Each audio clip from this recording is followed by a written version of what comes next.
Bonjour à tous et bienvenue dans ce débriefing de l'épisode 14 de koh la légende. Franchement, que ce soit en positif ou en négatif, c'était une synthèse de ce qu'on a vu jusqu'à présent dans cette saison. Et on va commencer par le négatif avec nos deux éliminés du jour, Phil et Jade, dont on peut dire à mon sens qu'ils retombent dans leur travers du passé. Ensuite, Laurent, qui aura une fois de plus eu un jeu pas forcément facile à analyser dans cet épisode. Et pour terminer, je pense que cette épreuve de l'orientation aura été le point culminant d'un affrontement entre deux grands champions au tempérament totalement différent, deux grands champions au style de jeu totalement différent, mais deux grands champions qui auront chacun à sa manière marqué cette édition.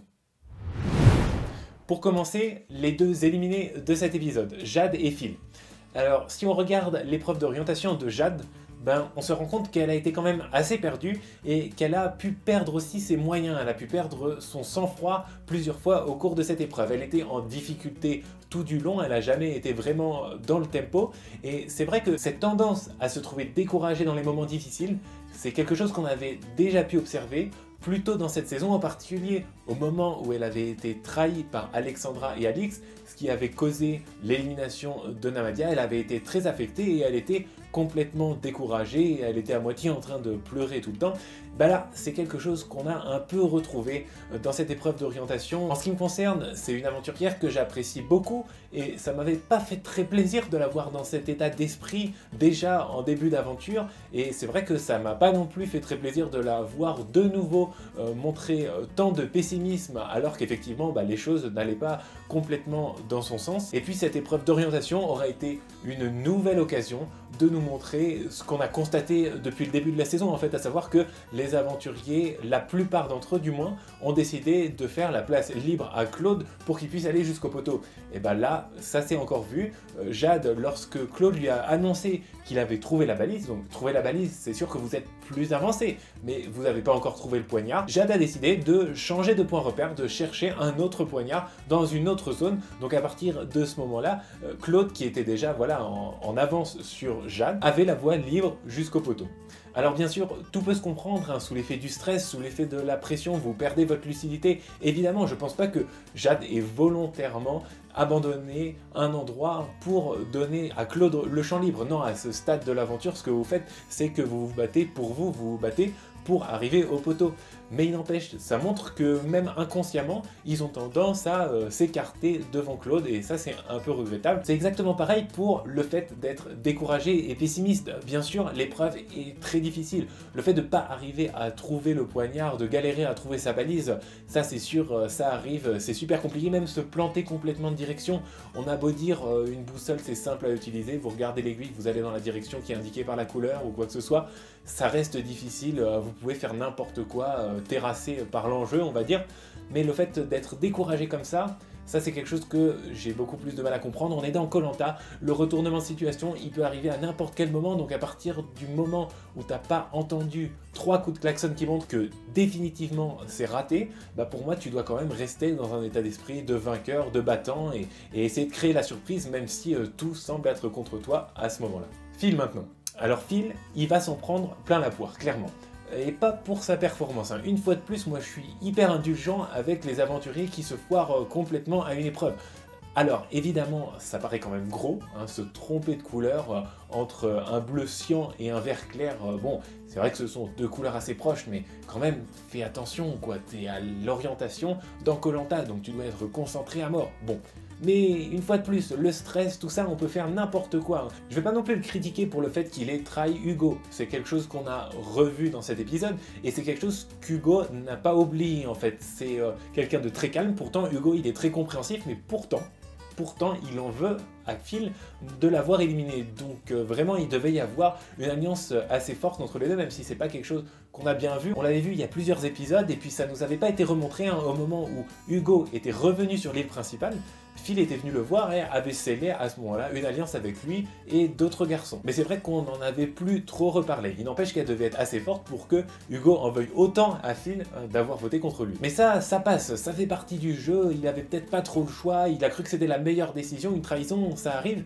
Par contre, ce qui passe beaucoup moins, c'est la façon ultra émotionnelle qu'il a de gérer n'importe quel événement qui se présente à lui dans koh. Ça, c'est juste pas possible, c'est juste horripilant au bout d'un moment. Alors, j'avais pris sa défense dans le dernier épisode en disant que, oui, je le critique parce qu'il pleure tout le temps, mais il avait quand même été assez sympa, assez naturel, enfin ça passait bien dans son confort avec Jade et Claude, j'avais trouvé ça plutôt bien vu ce qu'il avait dit, mais alors là il est retombé dans le gnangnan au possible quand il dit à Hugo « Ah bah Hugo, je te souhaite bonne chance, etc. » Mais c'est tellement grossier.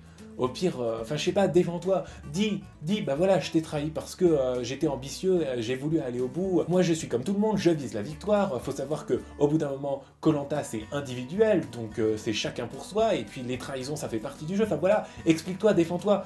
Non, lui ce qu'il décide de faire c'est « Ah bah je te souhaite bonne chance Hugo pour ton épreuve dans l'île des bannis », et voilà, et effectivement Hugo il est pas dupe, il trouve ça ridicule, ça l'agace plus qu'autre chose. Et puis alors la sortie de Phil en beauté, montrer un dessin de son fils. Franchement, mais jusqu'où tu vas aller, mec?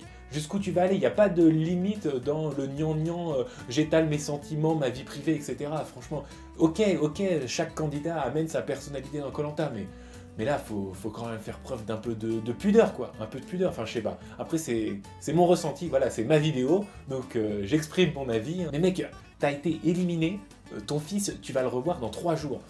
Donc ça servait à quoi de faire ça, quoi? Ça servait à quoi? À part à montrer un dessin de ton fils à la télé. Franchement, c'était quoi l'intérêt de cette séquence? Bon, donc, Phil m'a énervé, mais il y a aussi plein de positifs dans cet épisode, et notamment grâce à Laurent. Laurent, il nous a fait du Laurent, hein, c'est-à-dire que il n'est pas le meilleur à l'orientation.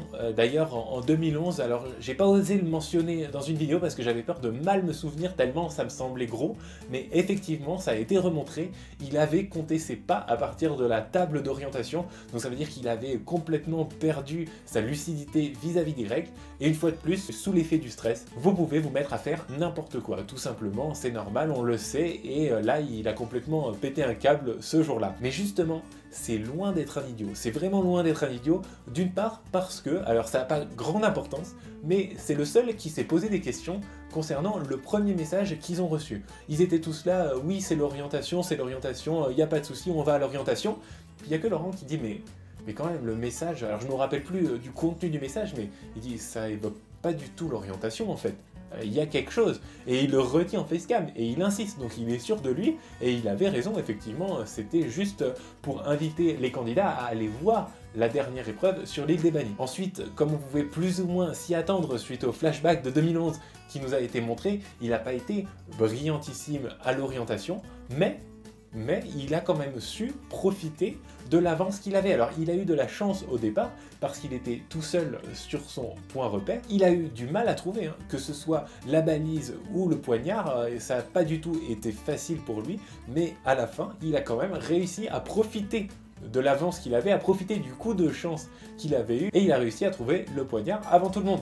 Ce qui est à noter, c'est qu'il a quand même fait preuve d'un grand calme. Je trouve que c'est celui qui était le plus posé, c'est celui qui a le moins perdu ses moyens sous l'effet du stress. Alors peut-être avec Hugo, mais Hugo qui est moins expressif, on le sentait quand même tendu. Et puis une fois de plus, sa confiance en lui a joué pour lui, parce qu'au moment où Phil est arrivé et lui a dit « tu cherches dans la mauvaise direction », il a jamais était cherché dans la direction de Phil, il était sûr de son coup, sûr de sa lecture de la boussole, il s'est pas désuni, il s'est pas mis comme on voit certaines fois à faire n'importe quoi parce que sous l'effet du stress il comprend plus rien. Ok, petite exception, le passage où il a décidé d'aller chercher sur la plage pour trouver le poignard direct alors qu'il avait même pas trouvé la valise. Ok, là effectivement il s'est un peu égaré, mais ça n'a pas non plus duré super longtemps, en tout cas ça n'a pas paru particulièrement long au montage, et finalement il s'est vite recentré et il s'est remis à chercher la balise, parce que c'est quand même comme ça que vous avez le plus de chances d'y arriver. Au niveau de son approche de l'épreuve aussi, comme je disais, moi c'est celui qui m'a semblé le plus détendu, avec des petites blagues comme d'habitude, avec des facecam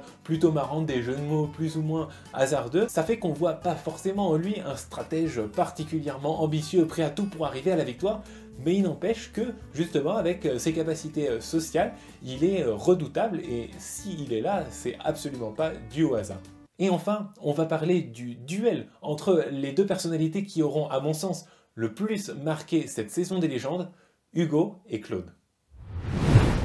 C'était pas un duel à proprement parler parce que les deux sont passés. Bon, dans un duel, normalement, il y en a un qui perd à la fin.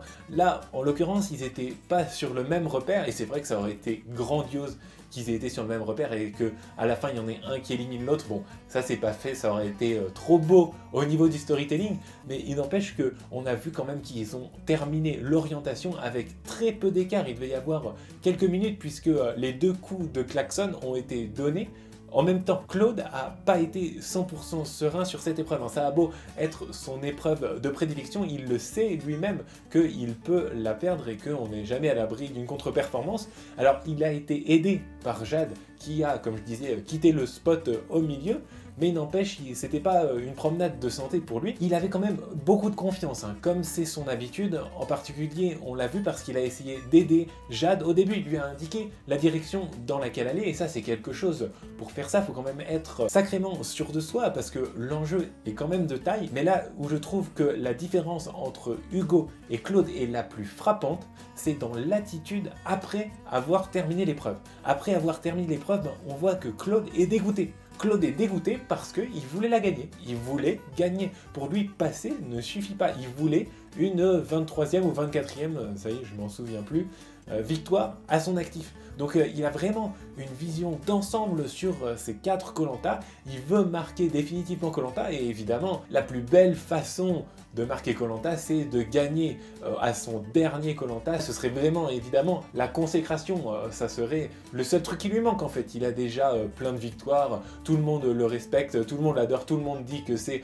le plus grand aventurier de tous les temps, mais sans victoire, le plus grand aventurier de tous les temps, il manque quand même quelque chose, quoi. Ça fait un trou de taille dans son CV. Et il y travaille à cette victoire finale, il y travaille jusqu'au bout, parce qu'au moment où il arrive et puis qu'il voit qu'Hugo a terminé avant lui, certes, il est deg, et au fond de lui-même, il est dégoûté, c'est sûr, mais il s'affiche en grand pote d'Hugo, il lui dit « Ah bravo mec, bravo, t'as bien joué », on les voit, c'est un gros câlin, il se montre beaucoup plus fort que ce qu'il avait fait lors de l'épreuve de l'équilibre au-dessus de l'eau, où il avait donné un coup de pied dans le sable, tellement il était énervé, que ce soit Hugo qui ait gagné. Donc il laisse rien au hasard, il maîtrise ses nerfs cette fois-ci. Et d'ailleurs, rien à voir, transition absolument dégueulasse, mais si vous aimez cette vidéo, abonnez-vous, parce que franchement, ce serait quand même dommage que vous ayez apprécié cette vidéo et que vous partiez en ayant oublié de vous abonner. Non, clairement, je peux pas laisser faire ça, quoi. Il faut que j'empêche cet événement on ne peut plus fâcheux de se produire, on est d'accord. Hugo, sa perspective est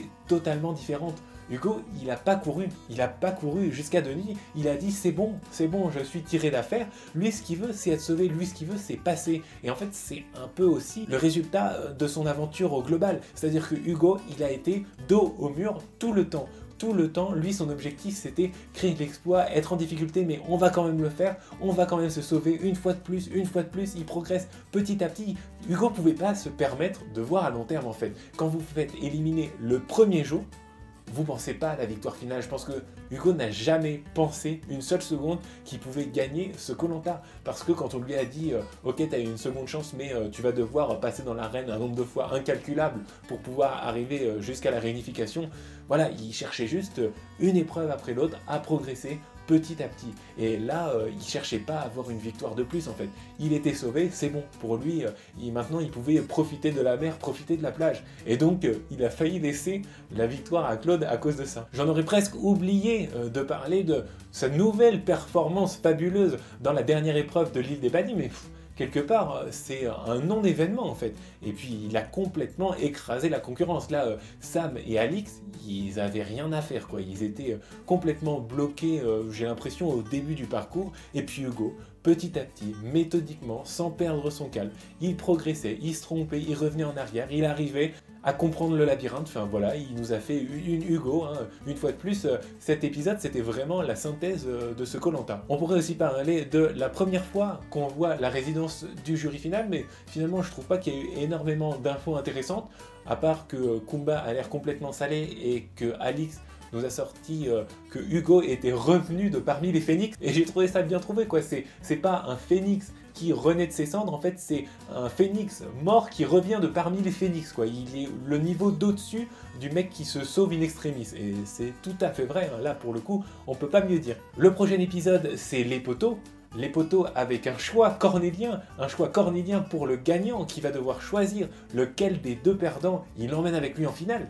Et la question que je me posais, c'est, après un parcours pareil, est-ce que Hugo peut vraiment se faire éliminer comme ça là, sur un choix arbitraire et se voir privé de toute chance de victoire. Je sais pas si ça serait un très bon choix pour Claude ou Laurent en tout cas. Voilà, c'est la fin de cette vidéo. Je vous dis à très bientôt pour la prochaine comme d'habitude, mais là particulièrement à bientôt parce que je vais en sortir une entre deux, hein. Je vais pas attendre le prochain épisode pour sortir la nouvelle. Et le thème de cette vidéo, ça va être de revenir plus en détail sur le parcours des 3 aventuriers qui ont atteint les poteaux cette saison. Donc je le répète encore, Claude, Laurent et Hugo. Une vidéo donc un peu spéciale sur laquelle j'espère également vous retrouver très nombreux.